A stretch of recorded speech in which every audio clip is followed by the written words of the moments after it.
Hai, perkenalkan nama saya Karniti Milahar. Saya adalah mahasiswa Fakultas Keperawatan di Universitas Pembangunan Indonesia, kelas A1 semester 1.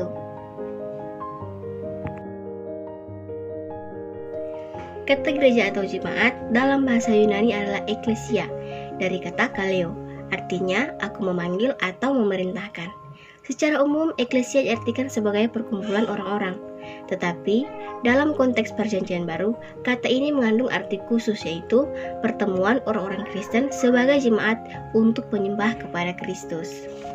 Gereja terbentuk 50 hari setelah kebangkitan Yesus Kristus pada hari raya Pentakosta, yaitu ketika Roh Kudus yang dijanjikan Allah diberikan kepada semua yang percaya pada Yesus Kristus.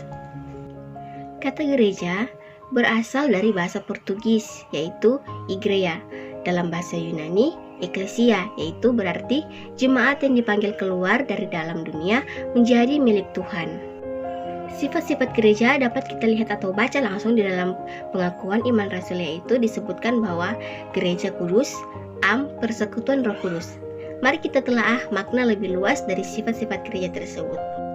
Yang pertama, gereja adalah kudus.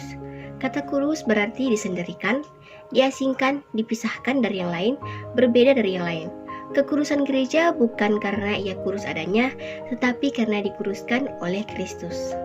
Yang kedua, gereja adalah Gereja adalah Katolik, universal, tersebar di seluruh dunia.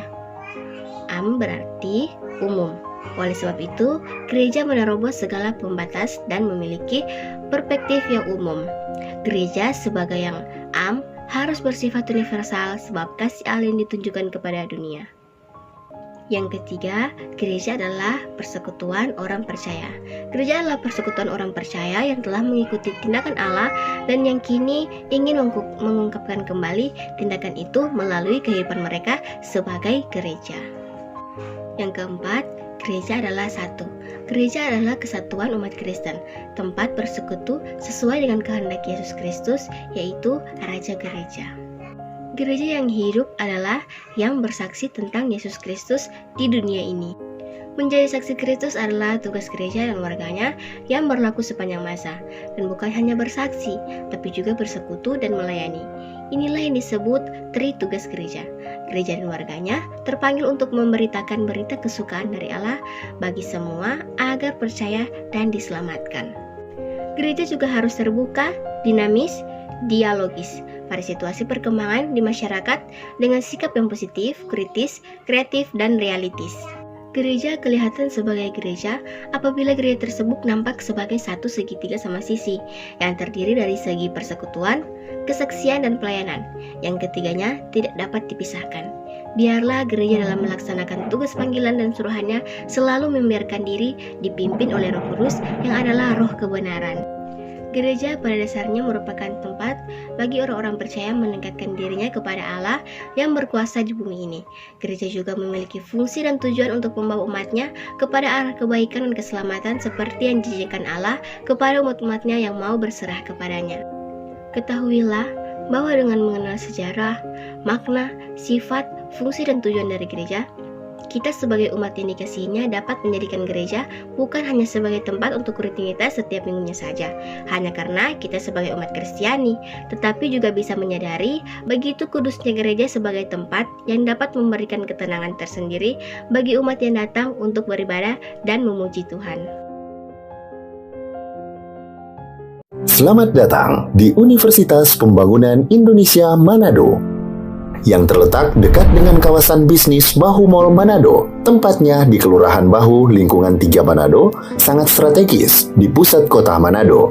Dibangun di atas lahan seluas 2,5 hektar, Universitas Pembangunan Indonesia Manado berdiri megah dengan ruangan 7 lantai, terdiri dari ruangan kelas, ruangan kantor, perpustakaan, laboratorium komputer, laboratorium keperawatan, pengadilan semu, dan laboratorium bahasa, kantin, serta rooftop di lantai atas.